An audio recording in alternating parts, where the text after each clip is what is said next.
and they thought, oh, there's baristas in suits. I don't know what that's about, but let's give it a try.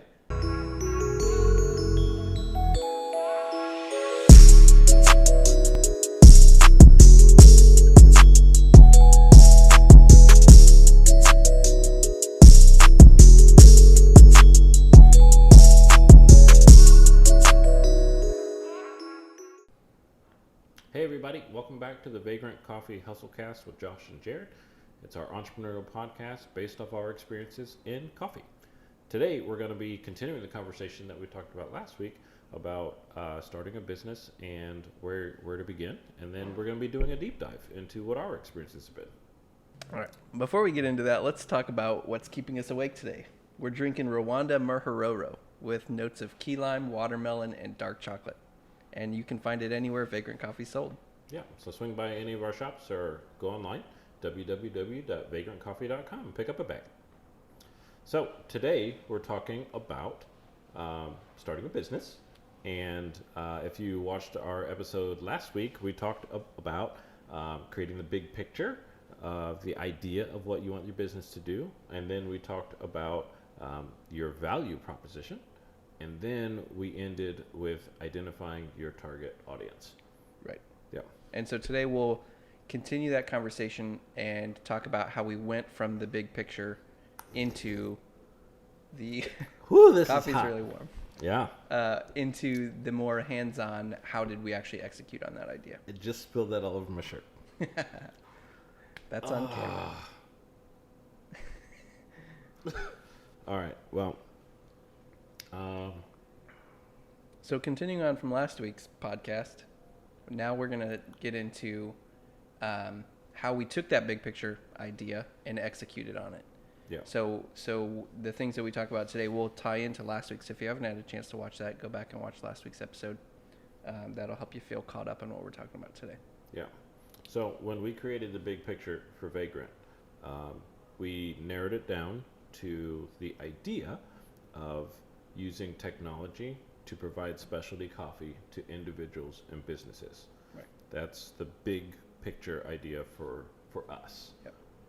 Then, with the value proposition, naturally it's specialty coffee. We really wanted to take that really fine-tuned special craft, the one aspect of coffee, the coffee industry that's growing, and use that as our thing that we wanted to sell. Right. Yeah. And then our differentiating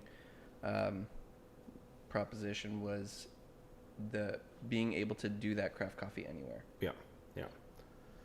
And then last week we spent some time outlining who our target market was. And I think businesses is a lot of what we're going to talk about today, how we specifically targeted two businesses who wanted to provide coffee maybe to their employees or to their customers, but in their office setting and not necessarily in the cafe setting. Yeah. So as we kind of get in today, we'll look at how some of those decisions that we made, those hands-on practical decisions, all related back to that picture that we had kind of put in place already. Absolutely, yeah. So when we kicked off this idea of using technology in order to do this, one of the big pieces wasn't necessarily the traditional route that a lot of coffee companies go through of roasting and then providing wholesale beans to offices and other places. We wanted to do something different, specifically in the specialty coffee special event space. Right. That was a really big differentiator for us. Right. A lot of places do large bulk quantities of coffee. You can get those from pretty much anywhere. But what we wanted to do was to take our craft expertise of making these espresso beverages especially and doing that at those locations. We want to do it for people and for businesses, just not selling them whole beans. Right. Yeah. So kind of the office coffee program, except it comes with a barista. Yeah. So I think that we were looking at various offices and, because we've been in a lot of offices over the years, and you see that traditional setup, the, coffee pot. Yeah, it's the step above the Keurig kind of situation. Right, or they have those, semi-commercial industrial Keurigs that tap right into your water line. And that was the best that a lot of places offer, If you're lucky, you get, I guess, a fun K cup. Yeah. But that's about it. So we wanted to take what people love to get in a cafe and do that at the office. Right. I think one of the things that we talked about originally was how we saw, especially at 9 a.m. You know what? Yeah, we'll wait. This lady and her loud dog. I know. What? We really got to break it to this lady. She can't bring her dog in here. Maybe we need to break it to her gently that soon as things start to return to normal, we're going to have to start Tighten it down. enforcing some of the more traditional rules that have kind of gone by the wayside, i.e. no dogs inside. The joys of running a coffee company. Yeah.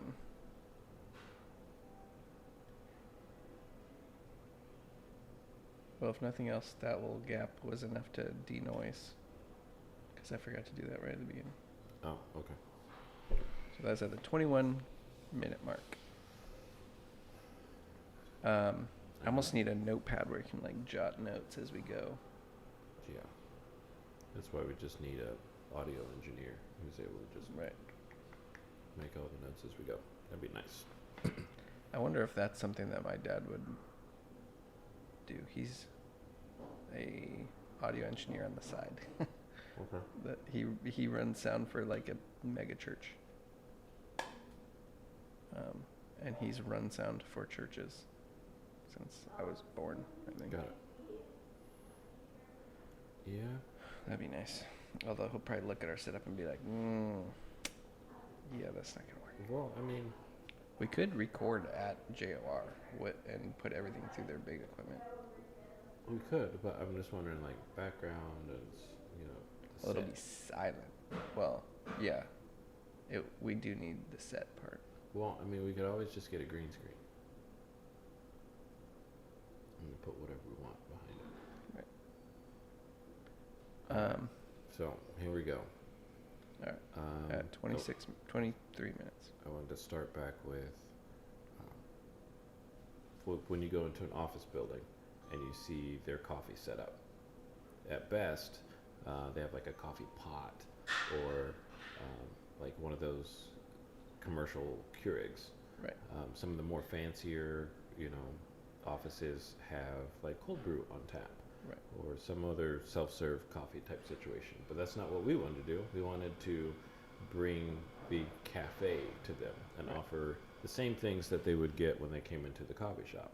Right. And I remember some of the earlier conversations we had were at 8:50 there was no line and the cafe was instantly dead because all these people were going to the cafe to get their coffee and then going to work, and then Right. they had subpar coffee once they got to work. Right.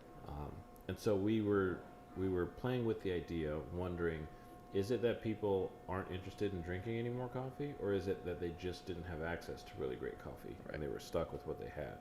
So we wanted to bring the espresso bar to the office because we knew that was the differentiating thing. We could really play in that area. Yep. So we had our kind of target market pretty well outlined, but we started in the same place that most every business starts, at least small entrepreneurial kind of businesses, with next to no money. Yep. We started with a few credit cards, a few tax returns, and I think that's the scariest part for people starting a business is, okay, I want to start a coffee shop that's going to cost hundreds of thousands of dollars, and I need to hire all these people, and it's going to be an insane amount of money, and I don't have that money. What do I do? And while that's where we are now, that's not where we started. We started with no money in the savings account, no money, no outside investment, no bank loans, none of that. We had what we happened to get from tax returns and then just loaded up all of our credit cards. Yeah. So it started with really that terrifying moment when you sit down and you go online to the governmental website and you start filling out all the forms for this company that you want to start. And it's, little fee after little fee. It's kind of death by a thousand cuts there Right. for the first couple hours. But it took a couple hours and a lot of reading on the different websites to officially incorporate a business. Right. And it's not too complicated. It's just kind of a scary moment, really, of like, okay, I'm actually start this thing and get it rolling. Then it moved into getting equipment. Right. We didn't have any equipment. We started with absolutely nothing. We had a lot of knowledge and this dream, Yeah. but we had to start buying stuff. And that was, in some ways, that was a little bit terrifying having all that knowledge, because we were very aware of what the best equipment was. Yeah. And we had kind of been spoiled previously working on the best equipment. But we're then in a place where, like, okay, well, we're not going to get a $24,000 Slayer espresso machine. Right. That's 4 times our entire budget to get this company off the ground. We Right. can't drop that just on the espresso machine. Right. So then figuring out how to prioritize every single dollar that we had became a really important conversation. Yeah. Yeah. And I think that having that big picture plan in place really helped us to prioritize those dollars. Yeah. And be very careful with the money that we did have. Absolutely. I think from what we had experienced in working in cafes, we knew if we go to these businesses, especially, and we're serving coffee to people, there tends to be a line of people that form, and we're going to need equipment that can hold up in those circumstances. And so, with the various pieces of equipment that we needed, we knew there were certain things that we couldn't sacrifice, Right. and other things that we could. But at the same time, we knew that we needed to look the part and be Right. professional if we're going to go into some of these professional organizations and offices to serve coffee there. Right. And so it started by looking at different espresso machines. We knew we wanted to do espresso, so we started looking at different smaller home machines. And sure, there were really great machines out there that can do really awesome things, and there are home machines that are super cheap, but they can't necessarily keep up. Right. And so we found a machine that was really great for what we needed to do, and it met what we could afford. And we started buying equipment based off of those things. Right. And then once we had that basic equipment built out, we built a mobile cart in order to be able to take these things around. And we were really ready to go as far as equipment stuff goes. Yeah. The next big step was what we decided to do with branding. Right. And again, because we had kind of built out this big picture and we knew who our target audience was, and we knew they were business professionals, the types of people that could afford to bring in a mobile coffee service, they were going to be professionals. They were going to be people that knew what they were doing. They were going to probably be wearing suits. So we needed to look the part. Yeah. And so branding was really important. And I think people have said for a long time that we've looked bigger than we were. Yeah. And that was on purpose. We spent a pretty significant amount of our startup money on branding, because we knew that a thrown together, handwritten signs or whatever, that's not going to fit the demographic of customer that we're looking to serve. Yeah. Yeah, absolutely. So that was, that was another thing that as a coffee nerd, that was a kind of a hard pill to swallow. We were saying, okay, this is the machine we want, but we have to spend this much of our budget on branding, so then we can only afford a much smaller machine or grinder or whatever the case was. So it was a difficult decision to make, but I think it turned out as a critical decision to make, to prioritize some of those dollars to make sure that we're able to market to the target audience that we had identified at the beginning. So for us, practically, that meant leveraging some friendships and some relationships and asking around and saying, we need something really legitimate and as inexpensive as we can get. Expensive as you can get. So we ended up finding a friend of a friend who was really big into graphic design and was willing to sit down with us and work through the big picture of what we were trying to create. and did a lot of drawing and a lot of revisions. Yep. Eventually to get around to the logo that we use now. Yep. 3 years later. Yeah, and so that original branding is still in place from what we originally set out. So it did cost us. It cost us some money. Yeah. At the time, it was a really significant amount of money. Yeah. For us, but it's withstood the test of time, and we only had to spend that money once. Right. And now 3 years later, we're still using all those things. And we were very fortunate to be able to find somebody who could build out that entire suite Right. of logos and branding materials that would be able to be used in various formats. Right. There were even some formats that were built that we haven't gotten to use yet. Right. But everything works together very seamlessly. All of our colors were chosen, and all of the different design elements that get down into like every single specific. So that way we can throw it on lots of things like these mugs or these bags or anything else that comes up. Everything is going to be super consistent. Everything that's branded Vagrant is using those elements. Yeah. So the person that we found was actually a student at an art school, which, if you're looking to get some design work done on a budget, that's a great direction to go. He was really good. Yeah. And he charged us money, but he was also able to use the work that he did towards some of the projects for school, which is why we were able to get such a good deal on that. Yeah. So it was a win-win for both. And if you're looking for design work or anything like that, colleges are a great place to look. Yeah. And you have to be creative to figure out, okay, we know that this is an important piece of our brand, but how do we do that in the most inexpensive way possible? Yeah. And so that was a good solution for us. Yeah.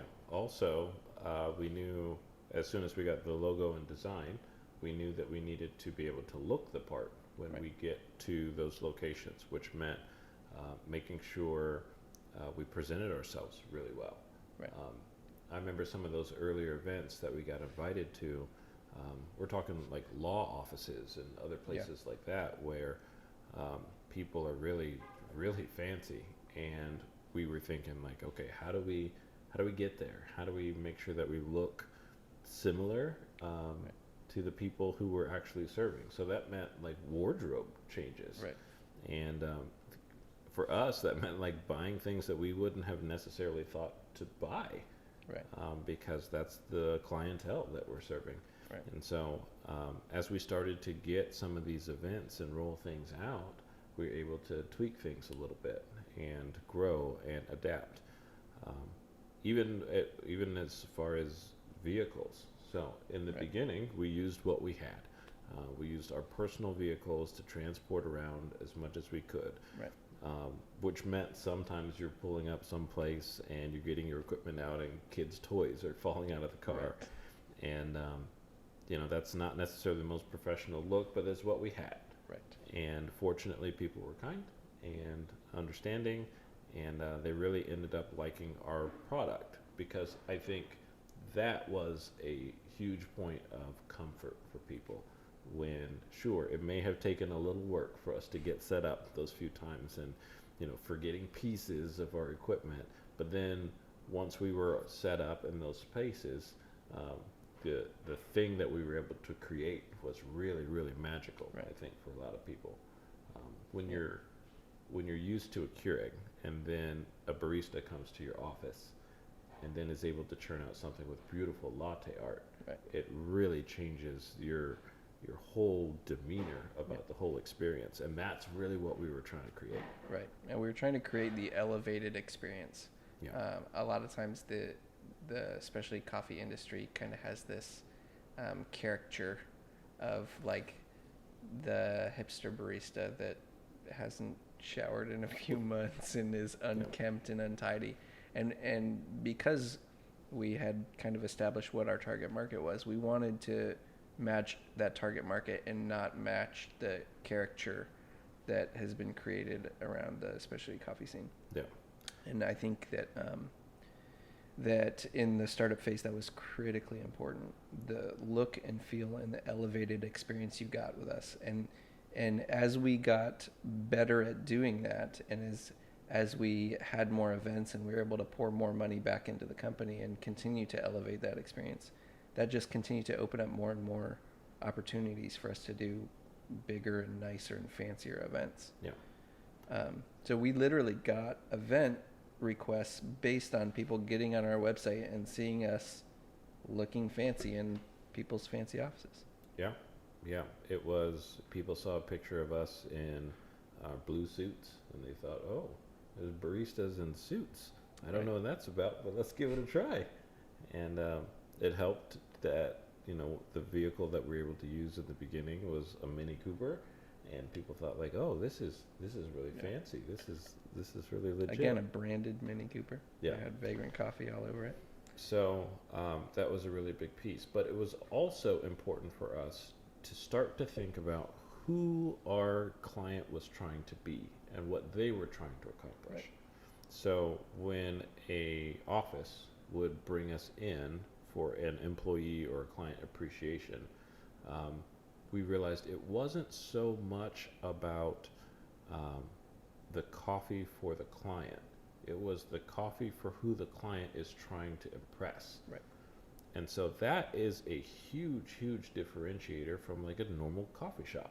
Right. Where you go into a coffee shop and then it's you buying for you most of the time. Right. But now it was different because it was a client buying for someone else. Right. And so it wasn't even so much of impressing that client, but it was impressing their guests. And their guests' impression was what impressed the client. Yep. So that was a very big shift for us. We have been very used to, you pay for it, we give it to you, and you're happy. Right. And now it's, we need to impress you so that way other people can see how excited you are about it.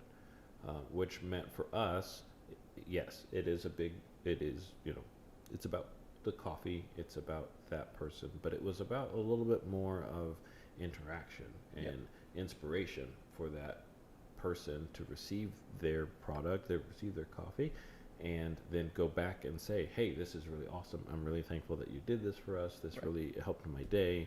And that's where the magic is. Yep.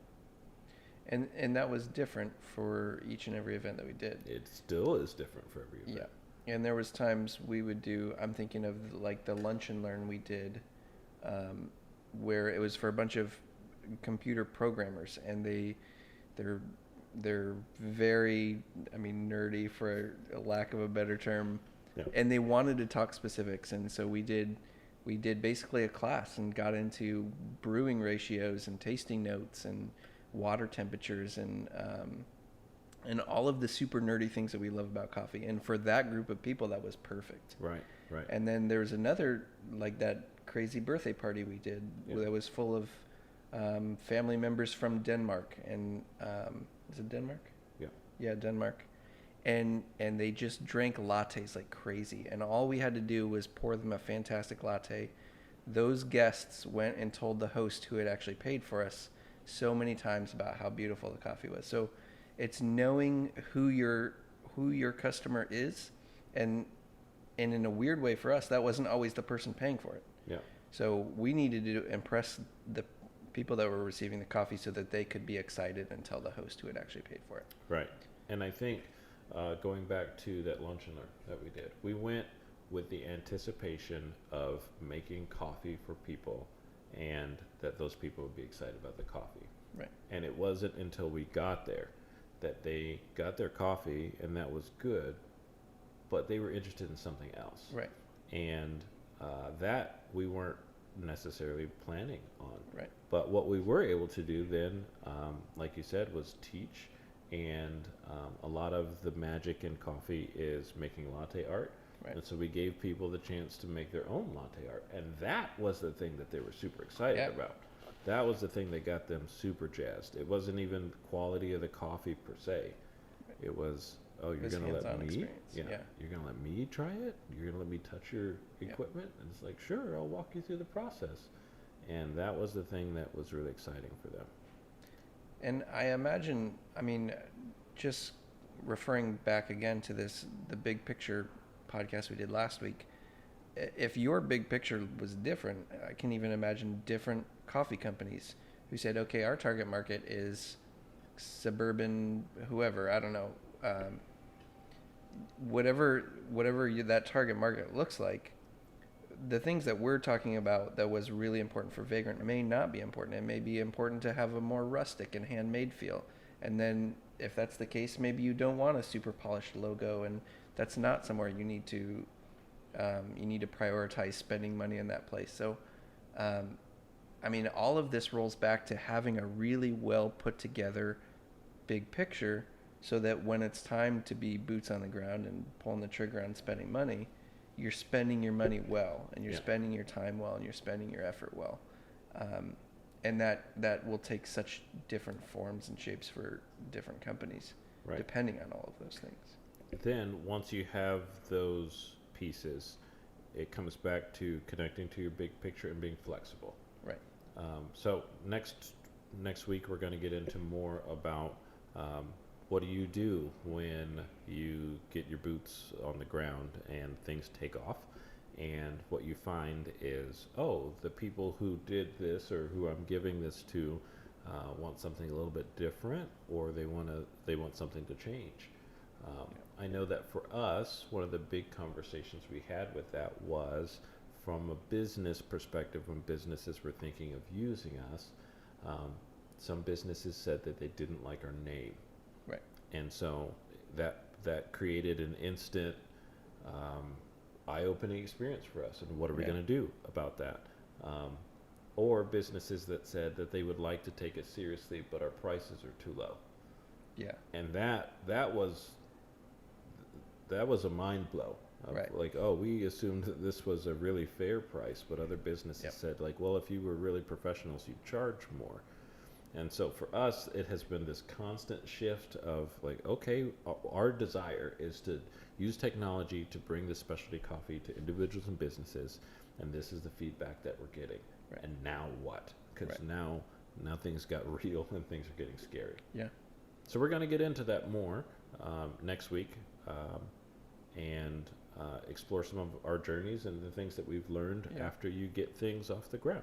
Yep. How to pivot. That's really the biggest thing that we've learned in the last couple of years, is how to pivot. So that's coming next week. And again, we'll have some of our experiences in our company. And I think a lot of them will apply to a lot of other situations. Yeah. So we're really thankful for everybody who is listening and commenting. Please take a moment to like, share, or subscribe. We really appreciate the feedback that we're getting so far and some of the questions. And we're really excited to continue on this journey of sharing everything we've learned about being entrepreneurs through our experience with coffee. We'll see you next time. Hey everybody, it's Josh and Jared with the Vagrant Coffee HustleCast. Tune in every Tuesday for new content at vagrantcoffee.com. Please like, share, and subscribe. Drink Vagrant Coffee. And keep hustling.